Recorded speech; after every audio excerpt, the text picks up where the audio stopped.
오늘은 제가 설교를 한국말로만 준비를 했어요. 근데 미스터 딩월이 오신 걸 보고 제가 일찍 준비를 좀 더 했었어야 되는데 우리 다음 주 또 그 다음 주에 우리 썬데이스쿨이랑 같이 예배되기 때문에 그때 가서 영어로 준비해야 되는데 그래서 today we're not gonna have an English subtitle, but I'm gonna just briefly summarize my sermon in English. 그냥 제가 중간중간에 그냥 영어로 이렇게 좀 짧게 영어로 또 설교를 준비하겠습니다. Today's passage from Philippians chapter 1, verse 12 through 18. 오늘 우리 함께 읽으실 말씀은 빌립보서 1장 12절로 18절 말씀입니다. 우리 12절로 18절 말씀 한 절씩 교독하겠습니다. 형제들아, 내가 당한 일이 도리어 복음 전파에 진전이 된 줄을 너희가 알기를 원하노라. 이러므로 나의 매임이 그리스도 안에서 모든 신앙과 그 밖의 모든 사람들에게 나타나니 형제 중 다수가 나의 매임으로 말미암아 주 안에서 신뢰함으로 겁없이 하나님의 말씀을 더욱 담대히 전하게 되었느니라. 어떤 이들은 시기와 분쟁으로 어떤 이들은 착각으로 그리스도를 죄송하니 이들은 내가 복음을 변증하기 위하여 세우심을 받은 줄 알고 사랑으로 하나 그들은 나의 매임에 괴로움을 더하게 할 줄로 생각하여 실수하지 못하게 다툼으로 그리스도를 전파하니라. 우리 18절 말씀 함께 있습니다.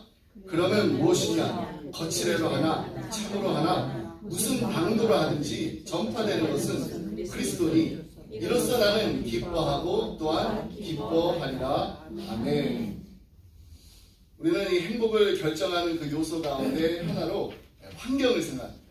환경. 우리가 바라는 대로 여건이 주어지고 또 모든 일들이 하나하나 이루어지게 되면은 행복합니다. 하지만 그렇지 않을 때 우리는 이 기쁨을 잃을 때가 있어요. 하지만 좋은 환경에서만 기쁨을 꼭 누릴 수 있는 것이 아니라는 것을 또 우리가 또 살면서 그리고 신앙생활하면서 배우게 됩니다. 진정한 기쁨은 문제가 없어지는 데서 오는 것이 아니라는 것을 우리가 잘 알고 있습니다. 사실 우리 인생의 문제는 끝이 없습니다. 어떻게 보면 우리는 이 문제를 풀어가는 과정에서 진정한 기쁨을 누릴 수가 있습니다. 왜냐하면 우리의 인생의 여정에서 함께 하시는 그 하나님의 도우시는 손길을 우리의 그 문제 가운데서 볼 수 있기 때문입니다. 그러면 우리는 이 모든 환경, 모든 사람들, 모든 문제들 속에서도 기뻐할 수 있는 비결을 배워야 됩니다.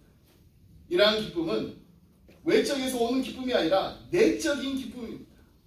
그리고 이 내적인 기쁨이기 때문에 아무도 빼앗을 수 없는 보화와 같습니다. 이를 역사상 에덴 동산처럼 정말 모든 게 이렇게 다 갖춰진 좋은 환경은 없었습니다. 근데 보면은 아담과 하와가 에덴 동산에서 행복했나요?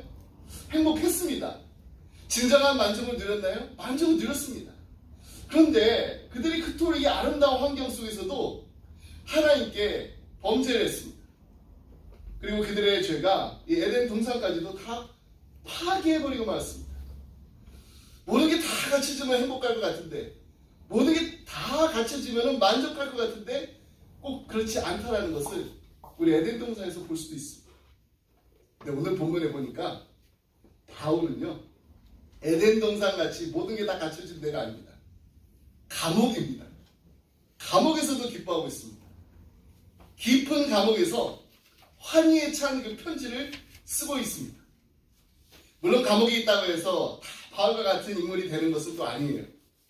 감옥에서 무엇을 보고 무엇을 생각하고 또 무엇을 목표로 하느냐에 따라서 기쁨이 충만해질 수도 있고 아니면은 원한과 원망과 그리고 불평으로 가득 찰 수도 있습니다. 문제는 환경이 아닙니다. 환경을 어떻게 해석하고 어떻게 반응할 것인가, 이게 문제입니다. 행복은 우리의 마음에서 비롯됩니다. 마음은 환경에 영향을 받을 수 있어요. 하지만 그 마음을 우리가 잘 가꾼다면 환경을 초월해서 기뻐할 수가 있습니다.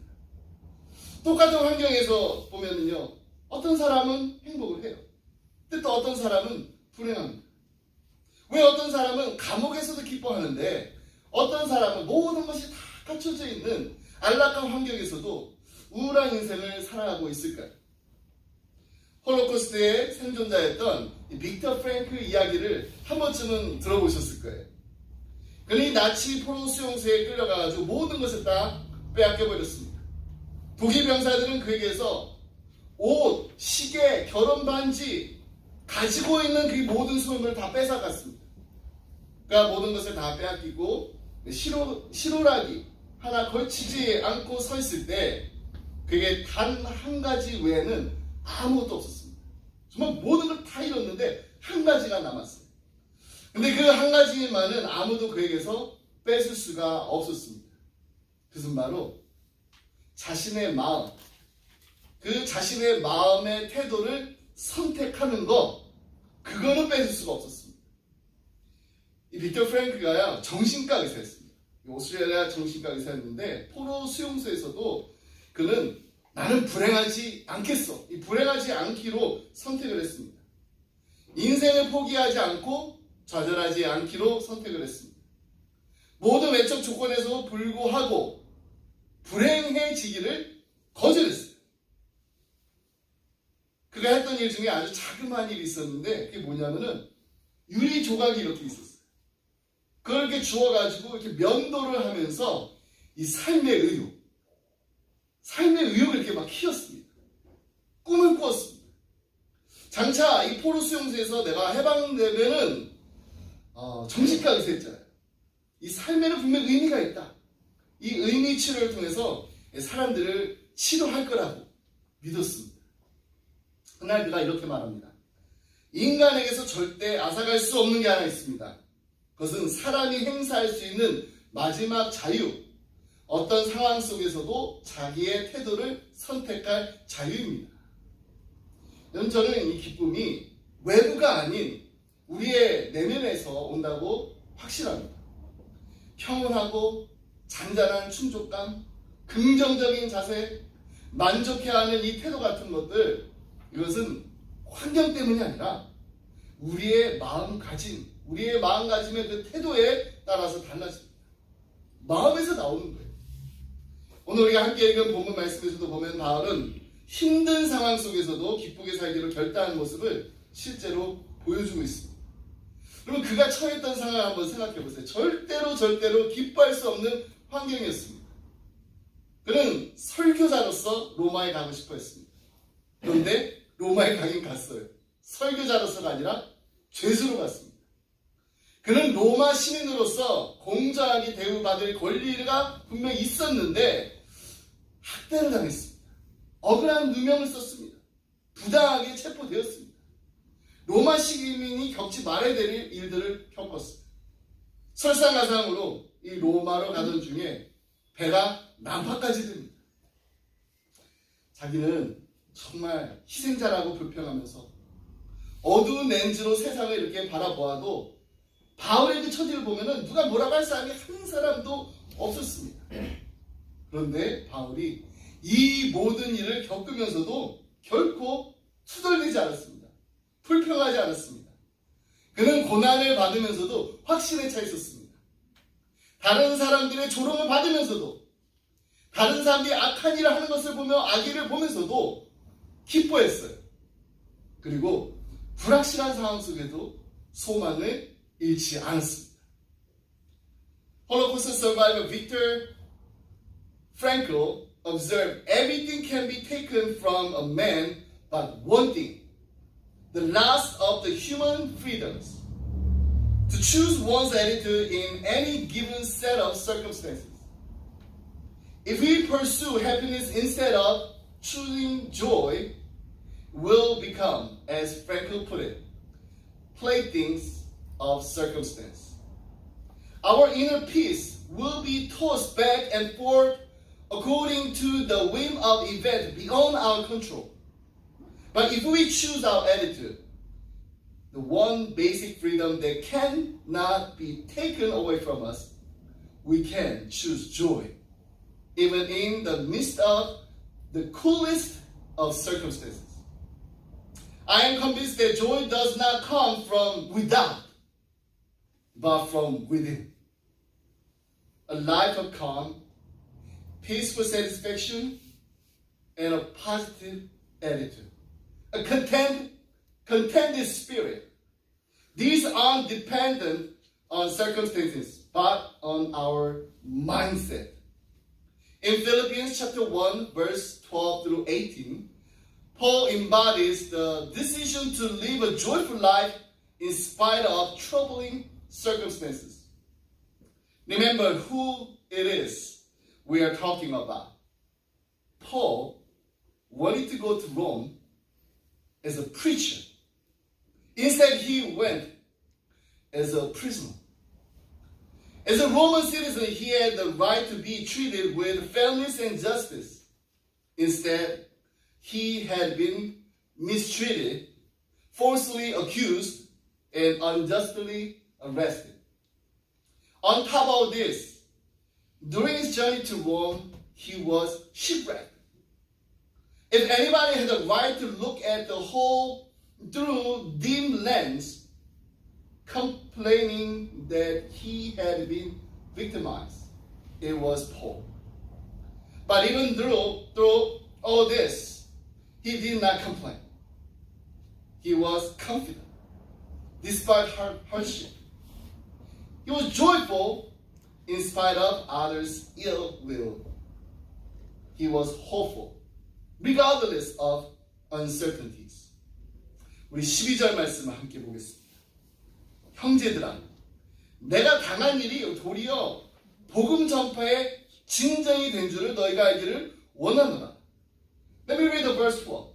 Now I want you to know, brothers, that what has happened to me has really served to advance the gospel. 여기서 내가 당한 일, 이 당한 일은 바울이 감옥에 갇힌 자신의 그 상황에 대해서 얘기하는 것입니다. 그리고 이 진전, 이 progress, 이 말은요, 헬라어 원문으로 보면은 이 로마의 군사용어였습니다. 이 로마 이 군인들 중에서도 이 공병대가 쓰던 용어입니다. 저는 미국에서 고등학교를 다녔기 때문에 군대를 다녀오지 않았습니다. 하지만 이 부대마다 이 전문적으로 쓰는 용어들이 다르다는 정도는 알고 있어요. 제 주변에 군대 갔다 오신 분들이 군대 갔다 오신 얘기들을 많이 저한테 해주셔가지고 아, 군대는 이런 거구나 라고 알고 있습니다. 여기 공병대가 하는 일이 무엇인가요? 혹시 공병대 출신 계시나요? 공병대. 자, 틀리면 말씀해 주세요. 공병대는 이 전투 이 요원이 투입되기 전에 미리 투입돼가지고 다리를 놓고 임시 철교를 놓고 길을 닦는 부대입니다. 장관님 맞아요? 네. 그렇기 때문에 이 공병대가 제 역할을 잘 해야지 이 부대의 그 화력과 이동성이 좋아집니다. 아무리 좋은 그 화력을 가지고 있어도 이 공병대가 먼저 앞에 가서 하지 않으면 할 수가 없는 거예요. 로마 시대에는요, 매일 전쟁이 있었습니다. 근데 이 로마 군대가 정말 당해낼 수 없는 아주 중요한 무기가 있었는데 그거는 바로 전차입니다. 전차.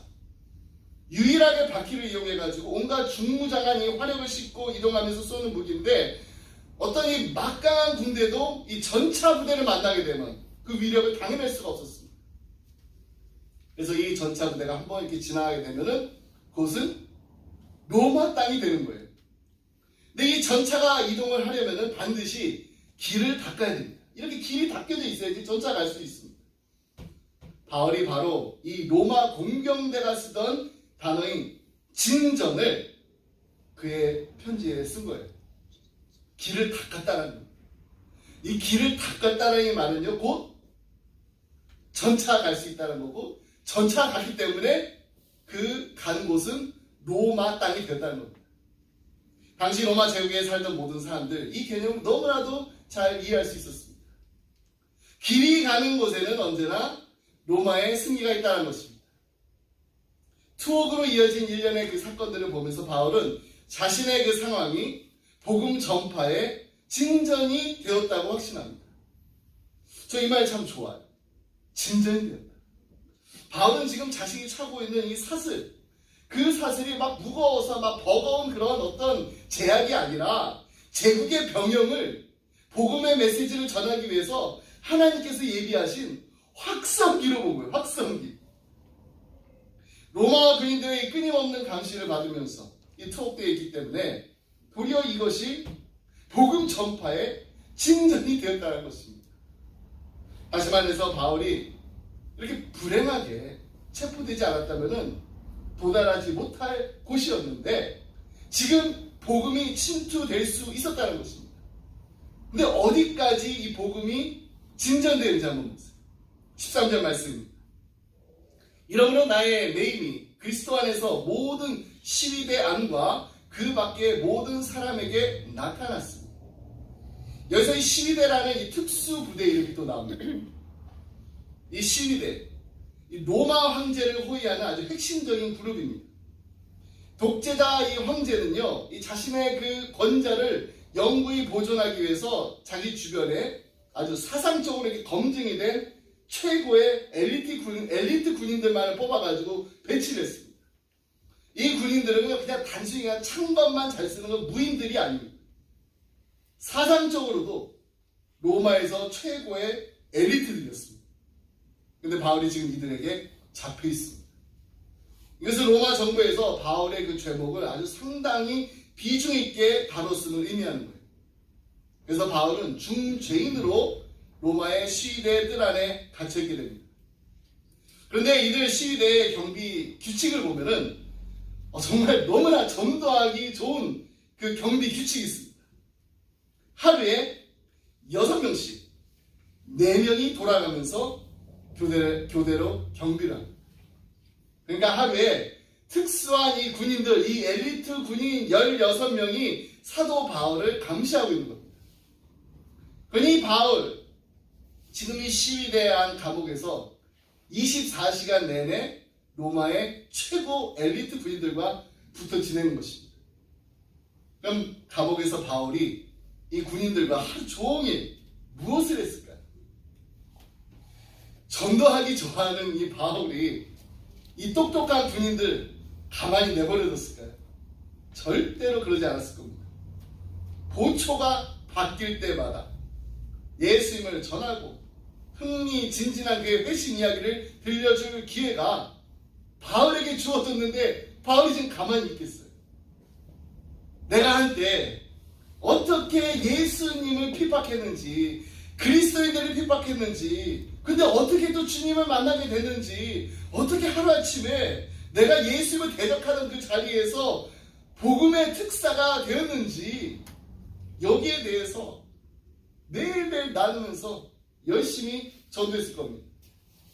이들 경비병들이 2년 동안 이 바울의 그 모습을 보면서 바울의 기도하고 또 바울의 설교하며 또한 이 서신을 보내기 위해서 이렇게 구슬하는 그 소리를 이 엘리트 병사들이 들었을 거예요.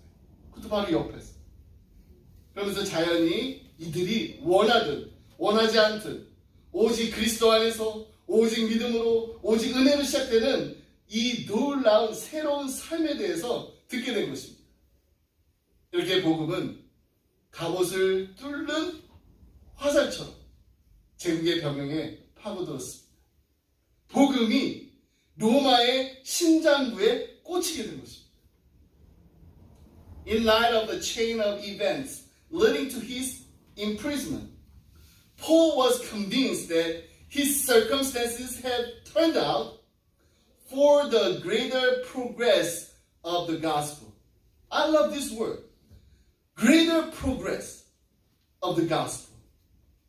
There's no pouting, no ooh in me mentality. Rather than viewing his chains as intolerable restrictions, he saw them as God-appointed megaphones to get the message of gospel into the imperial barracks. Because of his imprisonment under the ever-watching eye of Roman soldiers, the cause of Christ had become known throughout the whole Praetorian Guard. In other words, the gospel had penetrated into place it never would have without Paul's tragic arrest. 이 바울이요, 기쁨 대신에 절망을 택했다라면은 절대로 일어날 수 없는 일이 일어나는 거예요. 그는 왜 나한테 이런 일이 벌어졌을까? 묻지 않았습니다. 이 일이 어떻게 복음을 전하는데 유익이 되었나? 이걸 물었습니다. 그의 입을 막으려고 했던 이 사람들이 획책한 이 부당한 상황으로 인해서 결과적으로는 복음이 더 널리 확산된 것을 바울이 너무너무 기뻐했던 것입니다. 부인들의 감시를 받으면서도 감옥에 갇혀 있으면서도 계속해서 이 복음을 전하는 바울의 모습은 이제 그 감옥 바깥에서 그것을 바라보고 있는 성도들에게 분명히 큰 힘이 되었을 것입니다. 그래서 더 많이 견디고 더 많은 고난을 이겨내고 더 많은 복음을 전하기 위해 힘쓰던 그 성도들의 모습을 바울이 이렇게 표현합니다. 14절 말씀입니다. 형제 중 다수가 나의 매임으로 말미암아 주 안에서 신뢰함으로 겁없이 하나님의 말씀을 더욱 담대히 전하게 되었느니라. 이전보다 더 용감하게 복음을 전파할 수 있게 되었다는 것입니다. 여러분 영어 성경을 볼게요. Because of my chain, most of the brothers in the Lord have been courageous to speak the word of God more courageously and fearlessly. 이전보다 더 용감하게 복음을 전하게 된 이 성도들의 모습을 보면서 바울이 이렇게 얘기합니다. 적들이 바울에게 사역에 치명타를 가하려고 꾀했던 이 일들이 이제 전 세계의 교회에 새로운 활력을 불러 넣게 된 것입니다. 할렐루야. Think about it. With each changing of the guard came a new opportunity for sharing Christ, for telling his compelling story of conversion.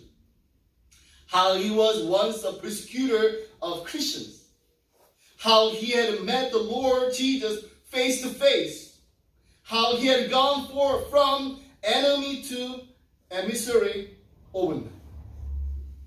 For 2 years, the guards heard Paul pray, preach, and dictate letters.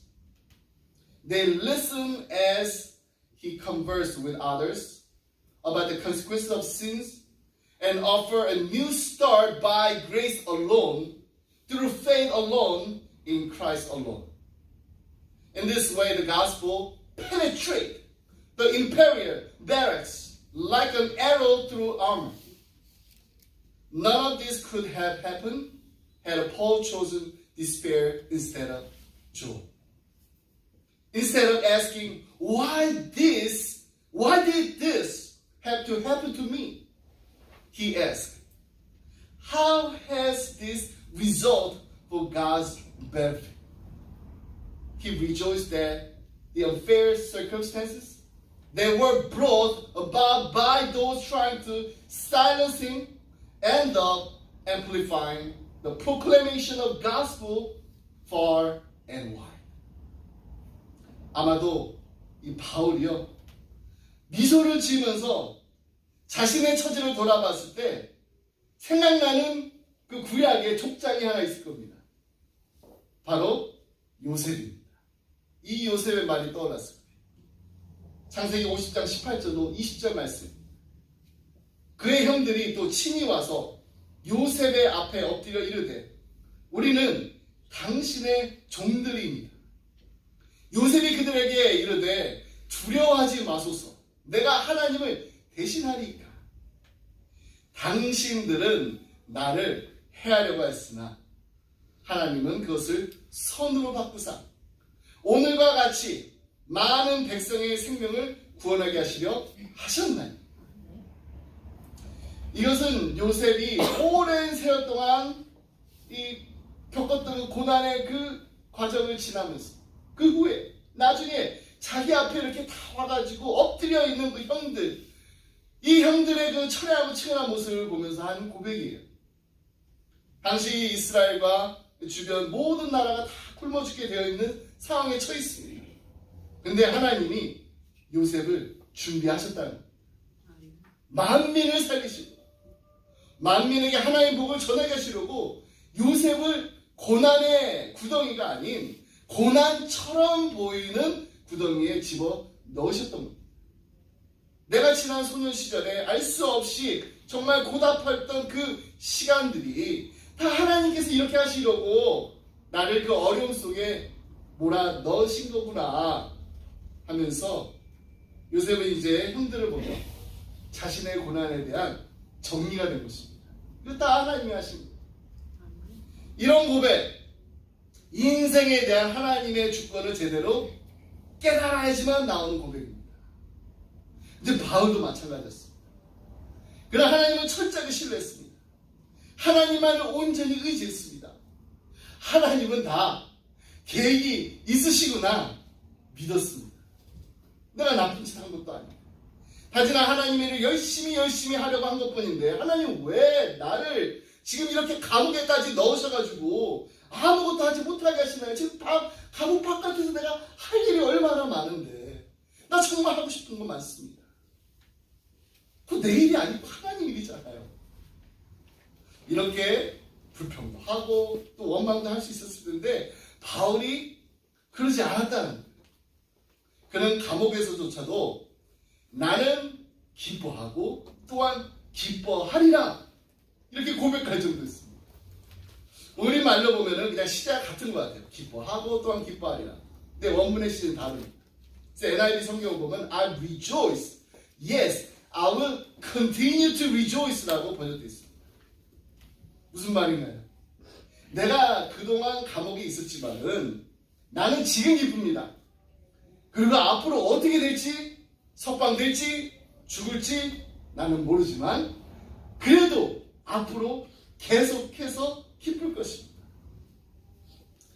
His own positive attitude during imprisonment encouraged those who were still free. They could put up with more, suffer more, and speak out more, and spread the gospel with a far more courage than they had before.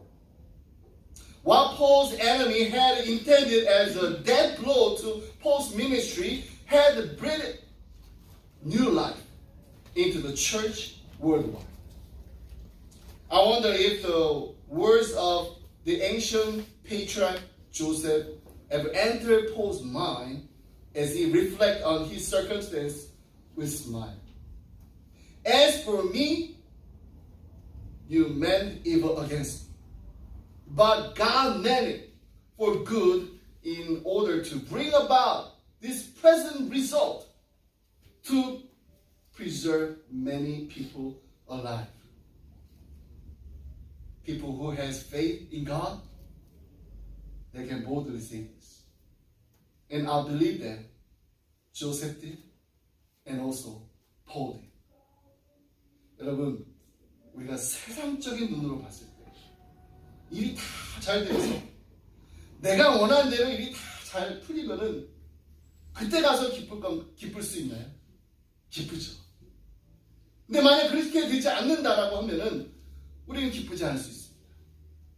하지만 그래도 우리는 바울처럼 나는 기뻐하고 또한 계속해서 기뻐할 거라고 고백할 수 있습니다.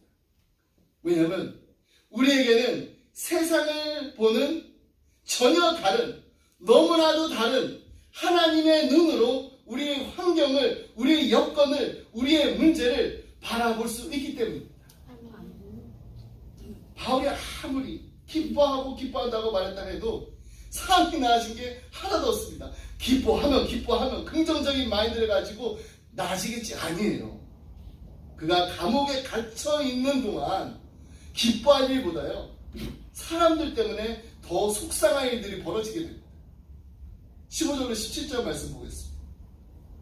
어떤 이들은 투기와 분쟁, 어떤 이들은 착한 뜻으로 그리스도를 전파하나니 이들은 내가 복음을 변증하기 위하여 세우심을 받은 줄 알고 사랑으로 하나. 여기까지는 참 좋아요. 그들은 나의 매임의 괴로움을 더하게 할 줄로 생각하여 순수하지 못하게 다툼으로 그리스도를 전파하느니라. 여러분, 이게 저는 인생사이라고 생각합니다. 나는 분명히 믿습니다. 하나님이 나의 인생의 모든 것을 주장하시고 주관하시고 또 하나님이 다 계획이 있으시구나 믿고 나가요. 근데 우리의 인생살이가 어떤? 그렇게 믿고 나가는데 현실은 또 어떻습니까? 변한 게 아무것도 없습니다. 변한 거 없을 뿐만 아니라 상황은 점점 더 좋지 않게 됩니다. 상황도 상황이지만은 이제는 또 사람들 때문에 힘이 되는 일이 생기게 됩니다. 바울이 감옥에 갇히니까 새로운 전도자들 중에 어떤 사람은 정말 열심히 하는 사람도 있었지만 어떤 사람은 정말 나쁜 동기로 복음을 전하기 시작합니다. 이 바울에게 늘 이 열등감, 이 비교의식을 느끼고 있었던 사람들, 바울과 막 경쟁을 하면서 그에게 패배의식을 갖고 있었던 사람들이 바울이 이제 감옥에 들어가자 벌떡 일어나가지고 막 복음을 전하면서 자꾸 바울을 헐뜯는 말, 나쁜 말을 하기 시작합니다. 봐, 우리가 뭐라 그랬어? 바울도 사도 아니라니까. 감옥에 갇힌 것만 봐도 알 수 있잖아. 이제는 그러니까 이제 우리가 한번 제대로 한번 해보자. 이렇게 하면서 정말 열심히 전도를 합니다. 이런 모습을 보고 사도 바울이 어떤 마음이었겠어? 근데 이처럼 지체를 살리고 지체를 사랑하고 지체를 세우려 하는 동기가 아니라 지체를 넘어뜨리려 하고 헐뜯고 어린아이 같은 이런 육신적인 동기로 복음을 전하는 어리석은 전도자를 보면서 바울이 뭐라고 하나요? 18절 말씀 다시 보겠습니다. 그러면 무엇이냐? 거칠애로 하나 참으로 하나 무슨 방도로 하든지 전파되는 것은 그리스도니 이로써 나는 기뻐하고 또한 기뻐하리라. 무슨 말인가?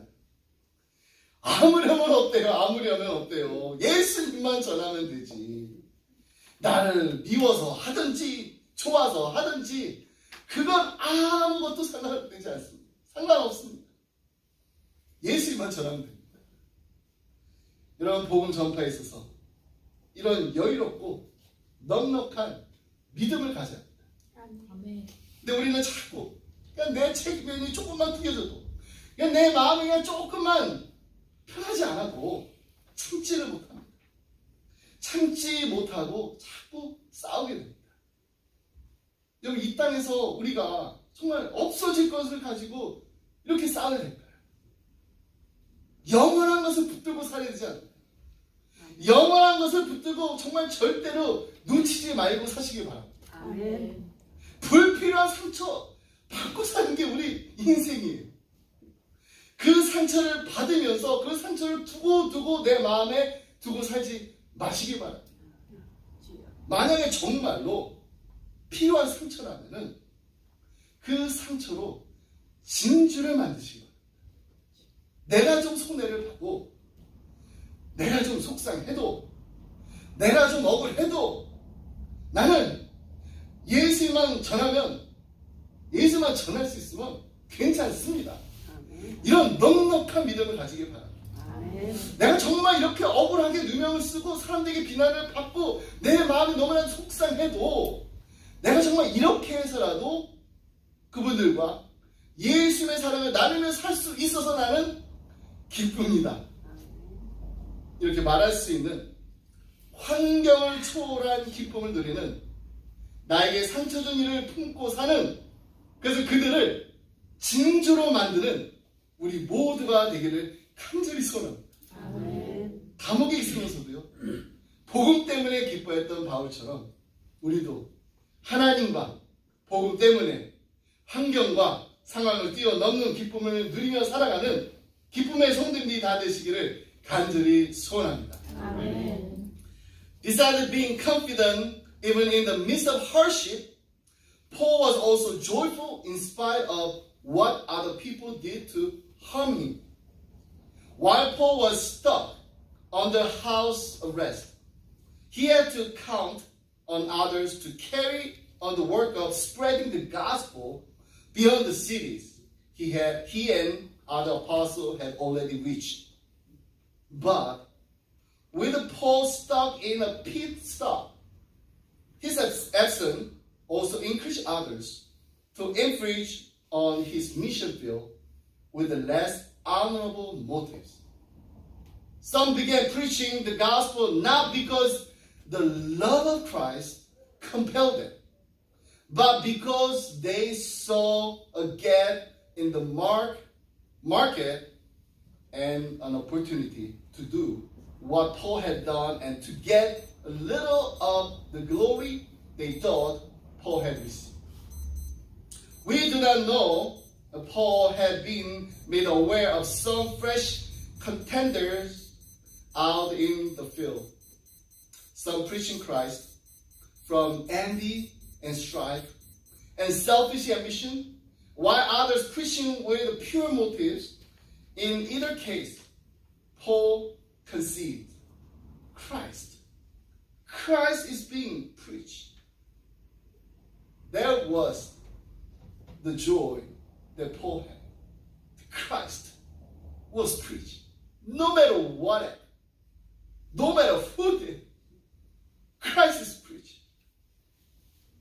말씀했습니다. 성 어거스틴이 이렇게 말했습니다. 과거는 주님의 자비, 현재는 주님의 사랑이, 미래는 주님의 섭리에 맡기라. 기쁨으로 충만한 삶을 살기 위해서는요, 영원한 현재 속에 살아야 됩니다. 영원한 현재. 무슨 말이에요? 영원한 현재 속에 산다는 것은 영원하신 하나님의 사랑 속에 산다는 것입니다. 사도 바울은요, 어떻게 이렇게 기쁠 수가 있었나요? 영원하신 하나님, 예수님과 사랑에 빠져 살았기 때문입니다. 그는 예수님과 더불어 살았습니다. 그는 환경을 초월해서 기쁨을 누리면서 살았습니다. 여러분, 환경은 중요합니다. 하지만 결코 환경의 노예가 되지 말아야 합니다. 필요하다면 환경에 순종해야 될 때도 있습니다. 환경에 적응해야 될 때도 있습니다. 근데 그보다 더 중요한 것이 있습니다. 그것은 바로 모든 환경을 기회로 만드는 것입니다. 어떤 기회를 말하나요? 바울은 그가 머물렀던 감옥을 복음 전파의 진전이 되는 선교지로 만들 수 있는 이 기회, 이걸 놓치지 않았습니다. 그가 머물렀던 감옥을 사랑의 장소로 바꿨습니다. 기도의 장소로 바꿨습니다. 사랑의 편지를 쓰는 장소로 바꿨습니다. 그리고 로마의 엘리트들에게 천국 복음을 전파하는 장소로 만들었던 것입니다. 우리 기쁨의 성도님들, 이 한 주간도 우리가 가는 곳곳마다 머무는 자리마다 그리스도의 복음을 전하고 예수의 사랑을 나누는 행복이 넘치는 주님의 사랑을 나누는 천국을 만들어가는 기쁨의 성도들이 다 되시기를 주님의 이름으로 축복합니다. 아멘. The secret to living well is the same as the secret to having joy. The certainty of Jesus Christ. Centrality of Jesus Christ. Keeping Him as our top priority in life will give us great joy. True happiness is the cultivation of the Christ-empowered life. Believe that God is with us. Wherever you go, whatever you do, He is with us. Share the gospel of Jesus Christ. Through this way, the secret to having well is the same as the secret to having joy. The centrality of Jesus Christ. Let's pray. 하나님 아버지 감사합니다. 대림절을 맞아서 하나밖에 없는 독생자 예수 그리스도를 이 땅에 보내실 만큼 우리를 사랑하신 그 크신 하나님 아버지의 사랑에 감사드립니다. 우리의 인생 가운데 만나게 되는 고난과 역경 가운데서도 오직 하나님만 바라보며 하나님만 의지하며 하나님의 인도하심을 바라며 전진해 나아가기를 원합니다. 감옥에 있으면서도 복음 때문에 기뻐했던 바울처럼 환경과 상황을 뛰어넘는 날마다 예수님과 동행하는 기쁨이 넘치는 삶을 살게 하여 주옵소서. 내 영혼이 은총 입어 중한 죄진 벗고 보니 슬픔 많은 이 세상도 천국으로 화하도다. 할렐루야 찬양하세. 내 모든 죄 사함 받고 주 예수와 동행하니 그 어디나 하는 이 찬송이 우리의 고백이 되게 하여 주옵소서. 우리가 가는 곳곳마다 우리가 머무는 자리마다 예수의 향기가 풍성히 흘러 넘치는 참 기쁨과 소망과 사랑이 넘치는 천국이 되게 하여 주옵소서. 사랑하는 우리 자녀들에게 복음을 전하기에 힘쓰는 부모가 되길 원합니다. 그래서 로마의 엘리트 군인들이 바울로부터 복음을 듣고 복음이 로마의 심장부에 꽂혔던 것 같이 우리의 자녀들이 예수 그리스도의 증인으로서 이 땅을 살아가게 하여 주옵소서. 이 모든 말씀 우리를 사랑하사 이 땅에 오신 예수님의 이름으로 기도드립니다. 아멘. 우리 다시 함께 주기도 목소리 부르겠습니다.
이제 우리 주 예수 그리스도의 은혜와 하나님 아버지의 그 크신 사랑과 성령님의 감동감화 교통하심이 하나님 2022년도 한 해를 마무리하면서 우리의 마음을 다시 한번 정리정돈하게 하시니 감사합니다.